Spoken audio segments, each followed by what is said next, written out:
demokratike të merr kaje tjetër dhe që të pëson ndonjë pjesëmarrës aty.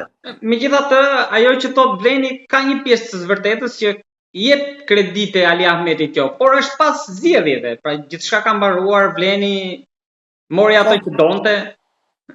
Absolutisht ashtu, prandaj ishte politikisht nuk ishte logjik arsyetimi i tyre se nuk e mbështesin protestën për shkak se dikush donte të përfitoj politikisht. Ndoshta ky vendim mendoni që mund të ketë ndikuar edhe ajo Albin Kurti, mentori i tyre në Kosovë, apo ndoshta edhe një lloj servilizmi ndaj. Unë mendoj më shumë të ketë ndikuar deklarata e kryeministrit Mickovski, i cili një ditë para se të paraqitet Vleni me komunikat partijake, tha se nuk i mbështet protestat, se Ali Ahmeti gjithashtu dëshiron të përfitoj dhe se Vleni nuk do ta mbështet protestën. Realisht Mickovski e paralajmëroi Vlenin në një mënyrë që të mos i mbështet protestat dhe menjëherë të nesërmen Vleni nuk i mbështeti protestat.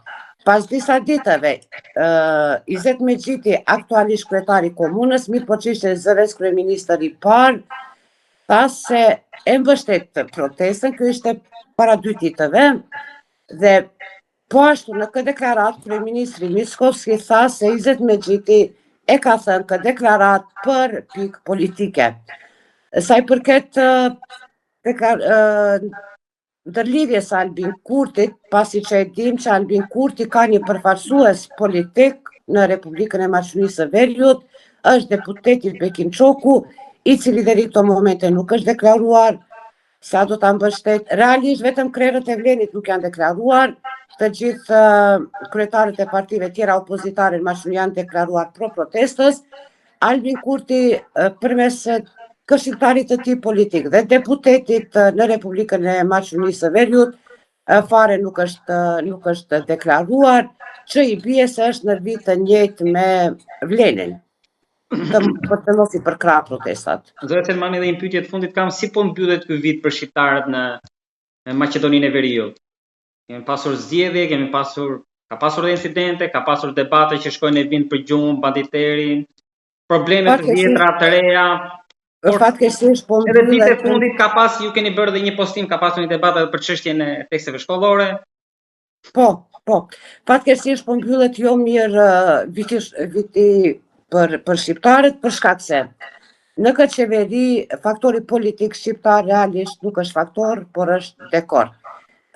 Sillen ligje të cilat o nuk zbatohen o zbatohen pjesërisht, bëhen punësime ku shqiptarët janë të përjashtuar nga ato konkurse, nuk zbatohet dygjuesia apo më saktë gjuha shqipe aty ku duhet të zbatohet sipas ligjit për përdorimin e gjuhëve, kështu që me keqardhje mund të them se shqiptarët këtë vit politikisht, por edhe ekonomikisht, po e mbyllin jo mirë.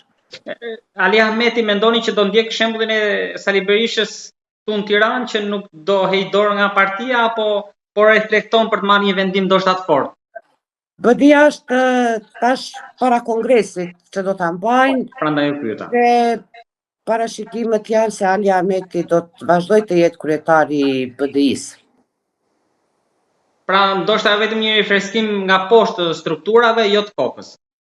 Po, janë paralajmëruar reforma brenda kuadrove të BDI-s, të cilat presim të shohim në kongresin e radhës, i cili do të mbahet me sa e dim në 20 dhjetor, vetëm pas një jave.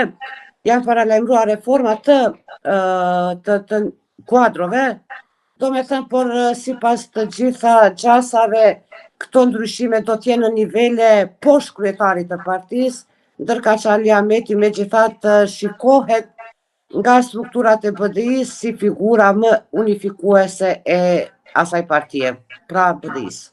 Zoti Selmani, të falenderoj shumë për bisedën. Shumë faleminderit edhe juve.